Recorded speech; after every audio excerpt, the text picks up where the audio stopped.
नमस्कार दोस्तों, मैं हूँ राजेश और स्वागत करता हूँ आप सबका आपके अपने चैनल जियो टॉक्स में। दोस्तों, आज का जो वीडियो है जिस पे मैं रिएक्ट करने वाला है वो है यूनाइटेड नेशन ने जो है इंडिया को 2 लाख टन राइस एक्सपोर्ट करने के लिए राइस की डिमांड की है। जबकि कुछ ही दिन पहले इंडिया ने जो है राइस एक्सपोर्ट पे बैन लगा दिया था। उसी को देखते हुए यूनाइटेड नेशन ने 2 लाख टन राइस देने की मांग की है। उसी पे पाकिस्तान पब्लिक का क्या रिएक्शन है, उसी पे उन्होंने वीडियो है, उसी पे हम लोग रिएक्शन देने वाले हैं। इसमें बहुत ही जाहिलात लोग मुझे दिख रहे हैं क्योंकि मैंने इसका थंबनेल देखा था। तो मैं ये सब चीज़ें देखता रहता हूँ तो मुझे लगता है कि उसमें से बहुत ही जाहिल लोगों का इंटरव्यू लिया है उन्होंने, पता नहीं वो बार बार कहाँ से ढूंढ के उनको लाते हैं। तो चलिए, मुझे लगता है बहुत मज़ा आने वाला है, तो चलिए देखते हैं।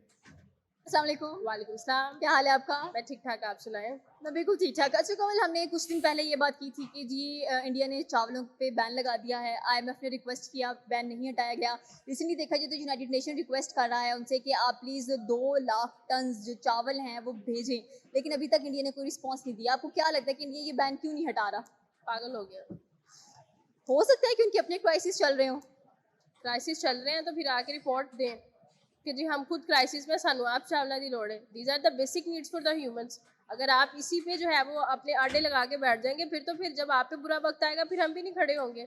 कुछ भी हो जाए, हर उरूज को जवाल है, हर जवाल को उरूज है। तो मुश्किल वक्त में अगर आप अपने हमसाया मुल्क के साथ नहीं खड़े हो रहे तो आप क्या इंसानियत निभा रहे हैं? तो आई थिंक सो सोचना चाहिए इस पर। IMF ने जो है वो अगर बोला है, उसके बाद यूनाइटेड नेशंस ने बोला है, तो इसके बगैर उसके बाद आप किसको चाहते हैं?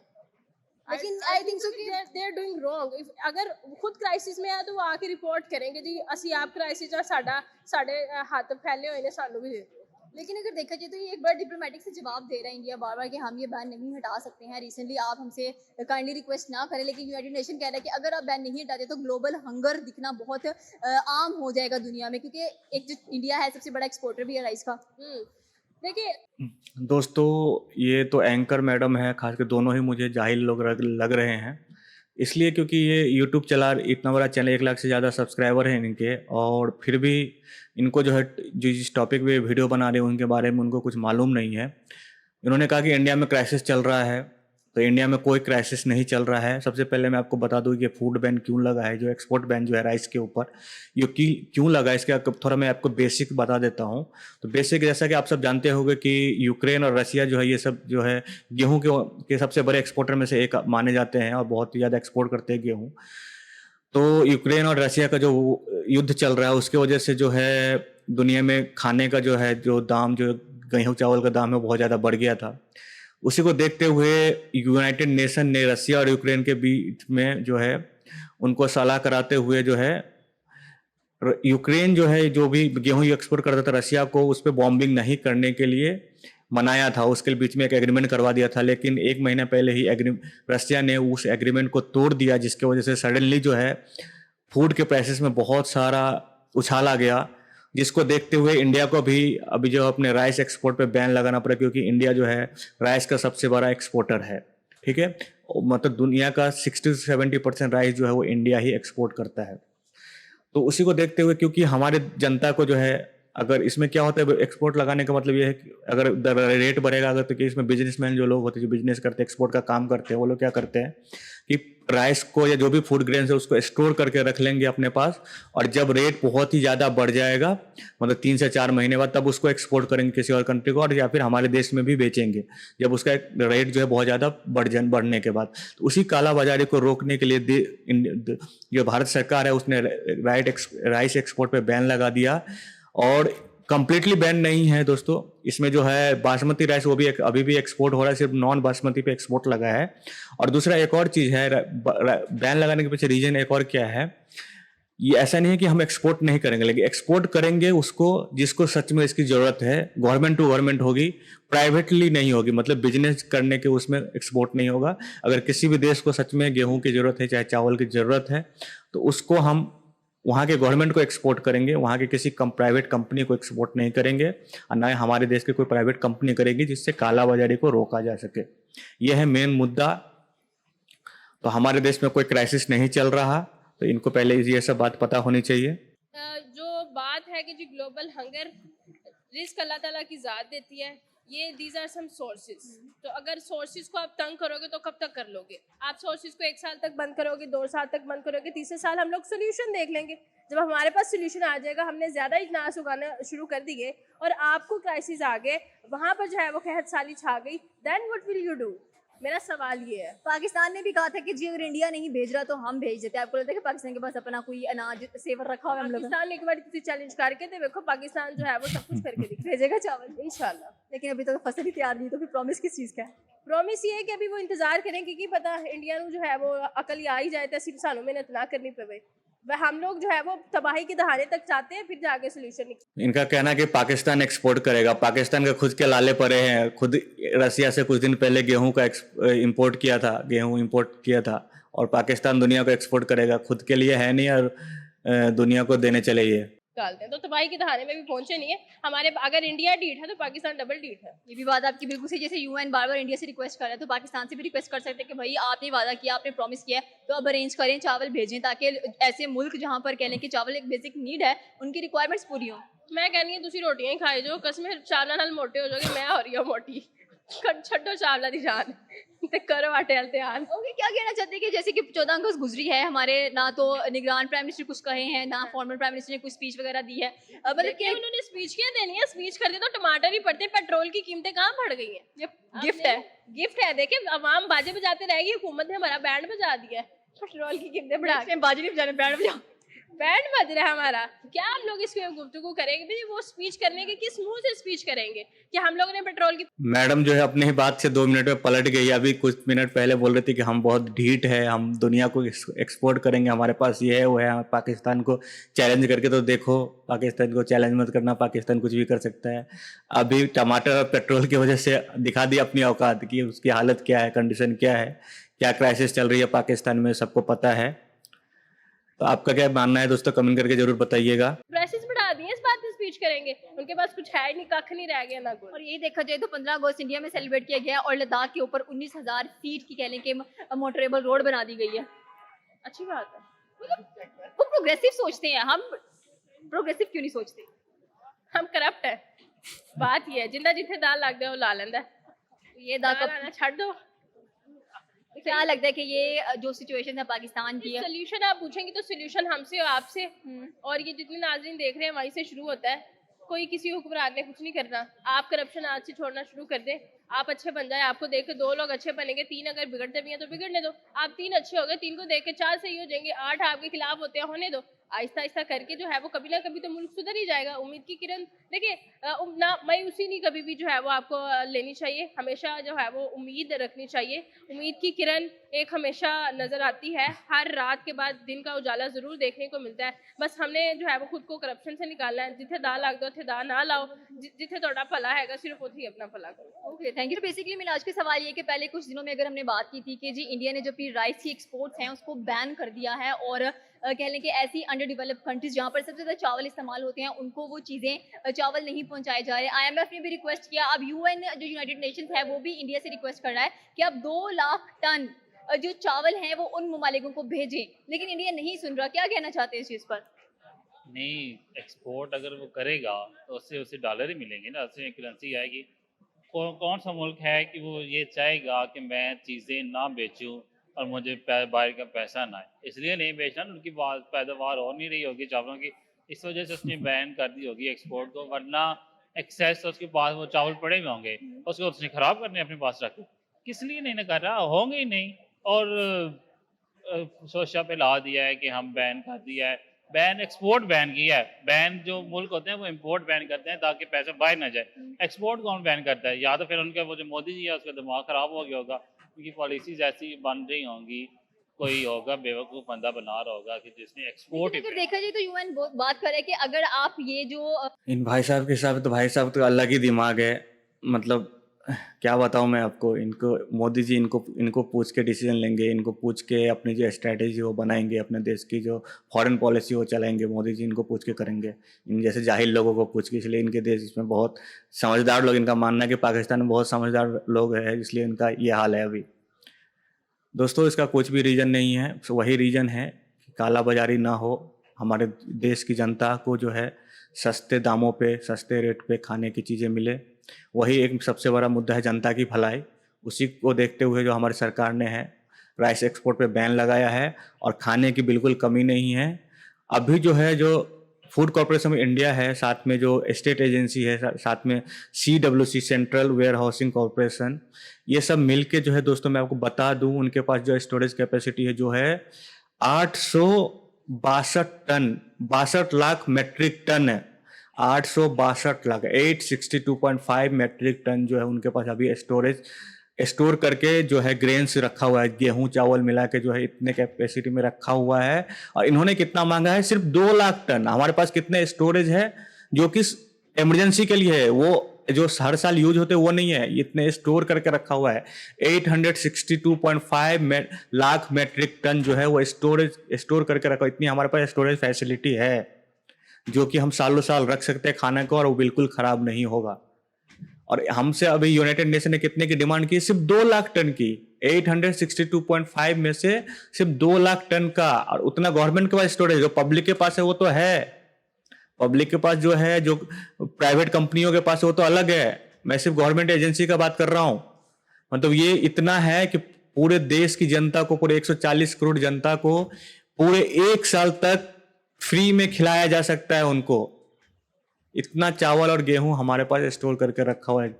ठीक है, तो बिल्कुल क्राइसिस नहीं चल रहा है इंडिया में, और ना ही उस ग्रेन्स की, चाहे चावल की, किसी भी चीज की कमी है यहाँ पे। बस जो करप्शन ना हो, चीजों जो हमारी जनता को कुछ किसी चीज की प्रॉब्लम ना हो, उस देश की भलाई के लिए, जनता की भलाई के लिए जो हमारे देश की सरकार ने है राइस बैन का डिसीजन लिया है, और उस पर भी ऐसा पक्का डिसीजन नहीं है, उस पर भी हमने सहूलियत है कि जिस भी देश को जरूरत है चीज़ों की, उनको emergency direct government to government contact करें, उनको एक्सपोर्ट किया जाएगा। बैन है ये नहीं हटाते अपने एक्सपोर्ट्स के ऊपर से, स्पेशली जो चावल है उनसे, तो ग्लोबल हंगर बहुत ज़्यादा नजर आएगा। क्योंकि आप देख लें कि बहुत सारी ऐसी कंट्रीज हैं जो कि सिर्फ चावलों पर ही निर्भर करती हैं। कौन सी ऐसी कंट्री है? इथोपिया की आप चावलों पे निर्भर तो करती होंगी, लेकिन इंडिया के ही चावल खाती होंगी, ऐसी कौन सी कंट्री है क्या? और लार्जेस्ट एक्सपोर्टर भी है राइस का, क्योंकि राइस की पैदावार ही सबसे ज़्यादा इंडिया में होती है। एक्सपोर्टर है, मैं वही तो कह रहा हूँ, एक्सपोर्ट क्यों, कोई मुल्क क्यों चाहेगा कि उसके पास पैसा ना आए?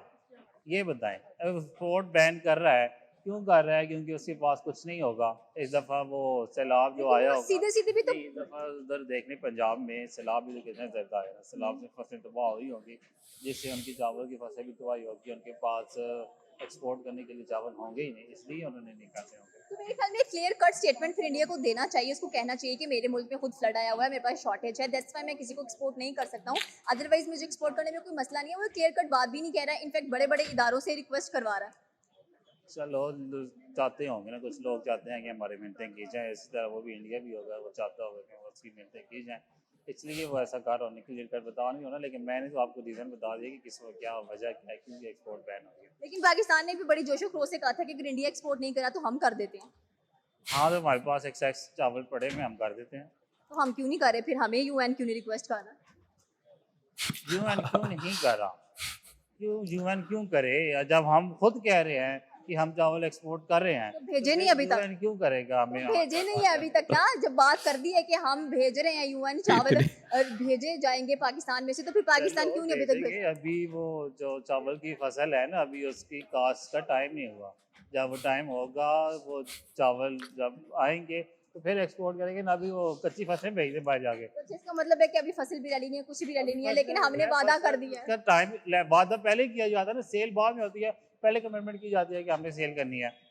अभी टाइम नहीं आया उसका, वो कैसे भेज दें? कच्ची फसलें बाहर भेजते हैं। तो क्या कहना चाहते हैं कि जैसे कि बात करते चलते हैं हम नरेंद्र मोदी की 15 अगस्त के ऊपर एक 1.5 घंटे की स्पीच उन्होंने दी, जिसमें उन्होंने कहा कि जी जो इंडियन इकोनॉमी है वो 2026 या 27 तक सेकंड लार्जेस्ट इकोनॉमी बनेगी और बीट करेगी जापान को भी। तो मतलब हमारे जो प्राइम मिनिस्टर थे वो कहाँ गायब थे? साथ में हम एक्सपोर्ट की बात करते हैं, इम्पोर्ट की बात करते हैं, लेकिन कुछ नज़र नहीं आ रही तरक्की। इंडिया की बात की जाए तो उसने चावलों के भी बैन लगा दिया, गंदम पर भी बैन लगा दिया, चीनी पर भी बैन लगा दिया। मतलब इंडिया अपने आप को कुछ समझते तो चीज़ों पर बैन लगाता जा रहा है, ये अपनी आवाम को पहले देख रहा है, जबकि हमारे हुक्मरान तो हमें देखना पसंद नहीं कर रहे। नहीं, उसने कहा है कि इंडिया दूसरी बड़ी इकॉनमी बनेगी। ये भी देखे ना कि अगले साल वहाँ पे इलेक्शन के साल। दोस्तों, पाकिस्तान, इसलिए इसका पाकिस्तान का हालत ये है क्योंकि आपने देखा है, मतलब इनके जर्नलिस्ट भी, जो मीडिया है, जो मतलब रिपोर्ट करते हैं चीज़ों को, मतलब एक न्यूज़ रिपोर्ट बनाते हैं, इनका चैनल है, 1 लाख से ज़्यादा फॉलोअर्स है, उनकी भी नॉलेज ऐसी है। मोदी जी ने ये कभी नहीं बोला कि सेकंड लार्जेस्ट बनने में इंडिया का बहुत टाइम है, डेफिनेटली बनेगा। मतलब सेकंड लार्जेस्ट बनने का मतलब है रसिया, ये चाइना या फिर क्या नाम है, यूएसए, इन दोनों में से किसी एक को पीछे छोड़ना, जो कि इंडिया अभी इतने जल्दी नहीं करने वाला है। उस करेगा, लेकिन उसमें अभी 25-30 साल 35 साल टाइम है। इंडिया थर्ड जो है इकोनॉमी बनने वाला है आने वाले 3-4 सालों के बाद। मोदी जी ने ये बोला कि नहीं, उनका जो मोदी जी का जो थर्ड टर्म है उसमें इंडिया जो है थर्ड लार्जेस्ट इकोनॉमी बन जाएगा जैसे दुनिया का, जापान को बीट करके, मतलब 2027 तक, ऐसा उन्होंने बोला है। सेकंड नहीं, सेकंड बनने में अभी टाइम है, वो सेकंड शायद 2050-2055 तक जाके बने। और पहला ही चाइना रहेगा, मतलब अगर बात लेते हैं 2055 या 2060 में, तो उस टाइम जो पहला इकोनॉमी होगा वो होगा चाइना और दूसरा होगा इंडिया। यूएसए को बीट करके, चाहे यूएसए को 2055 में बीट करे, 2060 में बीट करे, 2055-2060 में करे, लेकिन डेफिनेटली इंडिया करने वाला है। ऐसा जो है आईएमएफ प्लस वर्ल्ड, बहुत सारे फाइनेंशियल इंस्टीट्यूट जो है वर्ल्ड के, स्पेशली यूएसए के ही जो बड़े बड़े इंस्टीट्यूट, उन्होंने ऐसा प्रिडिक्शन किया हुआ है कि आने वाले 30 से 40-35 साल में जो है इंडिया जो है सेकेंड लार्जेस्ट इकोनॉमी बन जाएगा। इलेक्शन का जब टाइम आता है तब हुक्मरान क्या क्या दावे नहीं करते, हमारे काम दावे करते हैं। खान साहब ने थोड़े दावे किए थे, कुछ है भी पूरा हुआ है। मियाँ साहब ने थोड़ी दावे किए थे, वो भी पूरे हुए हैं। वहाँ पे इलेक्शन का टाइम है, उसने दावे तो करने ही है। दूसरी बात, फिर वही बात आ जाती है कि उसने एक्सपोर्ट बैन कर दिया है।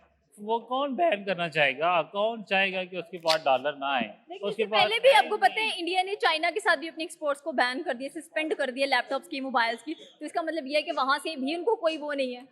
नहीं, चाइना जो है इंडिया से लैपटॉप और मोबाइल लेता है। इंडिया ने चाइना से अपनी सस्पेंड कर दी है एक्सपोर्ट्स। वो कहते हैं कि ना हमने चाइना से लैपटॉप लेने हैं, ना मोबाइल लेने, कुछ भी नहीं लेना, और ये हम खुद अपने मुल्क में मैन्युफैक्चर करेंगे। वो इम्पोर्ट होती है। जो चाइना से कुछ नहीं, या वो इम्पोर्ट है, एक्सपोर्ट नहीं है। तो अच्छी बात है, वहाँ से वो ना ले। किस लिए नहीं ले रहा होगा? डॉलर नहीं होंगे तो जाहिर सी बात है, इंटरनेशनल ट्रेड है, पेमेंट करनी है तो डॉलर में करनी है। होंगे नहीं डॉलर, इसलिए उसने कहा होगा कि हम खुद ही अपनी सस्ती लेवल लगा के खुद बना लेते हैं। डॉलर की आपने बात की, लेकिन इस वक्त इंडियन करेंसी जो सी है 18 मुल्कों में इस्तेमाल हो रही इंडियन करेंसी जो है डॉलर से ऊपर चली गई है, सुनने में आ रहा है। सुनने में आ रहा है। सुनने में यही आ रहा है कि इंडियन करेंसी जो है डॉलर से भी ऊपर चली गई है। चांद पे वो इंडिया जा रहा है ना, तो वहाँ पे भी यही यूज़ होगी। हाँ, आपने चले अच्छा क्वेश्चन किया आपने, और ये काफी ज्यादा इंफॉर्मेटिव भी है मेरे लिए। जी बहुत।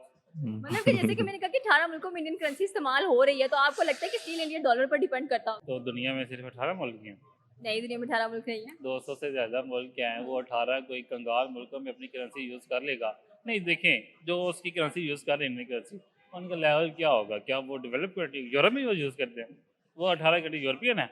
एक भी यूरोपियन नहीं होगा, कोई अफ्रीकन होंगे, ये एशियन की अंडर डेवलप कंट्रीज होंगे, वहाँ पे यूज़ कर लेगा तो कौन सी क़यामत आएगी? उससे कौन सी उसकी इकॉनमी बूस्ट कर जाएगी? मतलब आपने कहा कि इन्होंने बोला कि जो गरीब देश है वहाँ पे यूज होता है।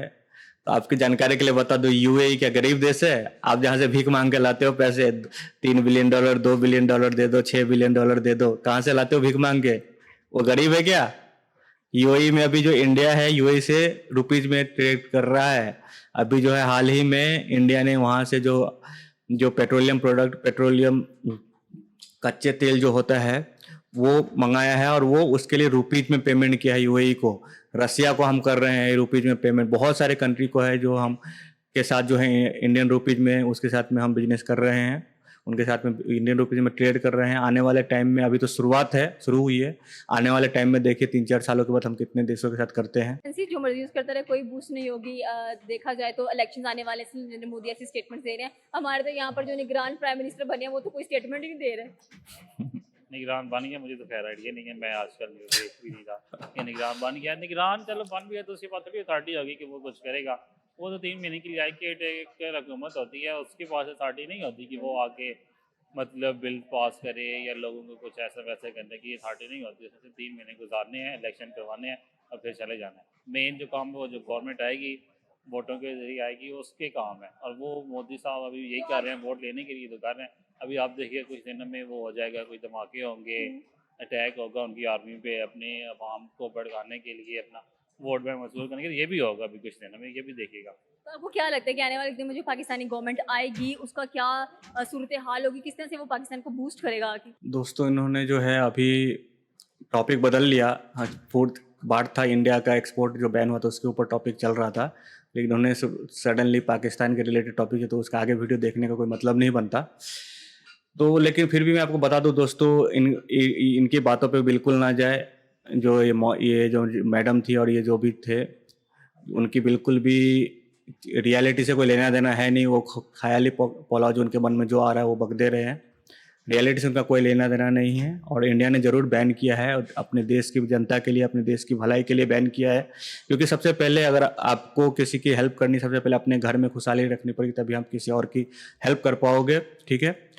और ऐसा कोई मतलब फिक्स बैन नहीं है उसमें। अभी जो हमारे देश के जो यूनियन मिनिस्टर, उन्होंने अभी रिप्लाई भी दिया है कि हम इस पे एनालिसिस कर रहे हैं, हमारे पास कितना स्टोरेज है, कैपेसिटी है, हमारे पास कितना हमने स्टोर करके रखा हुआ है, कितना हमारा कंजप्शन है, वो सब को देख के एनालिसिस करके हम इसका बैन हटा भी सकते हैं। और गवर्नमेंट टू गवर्नमेंट जो है वो डील अभी भी ओपन है, वो डील हो सकता है।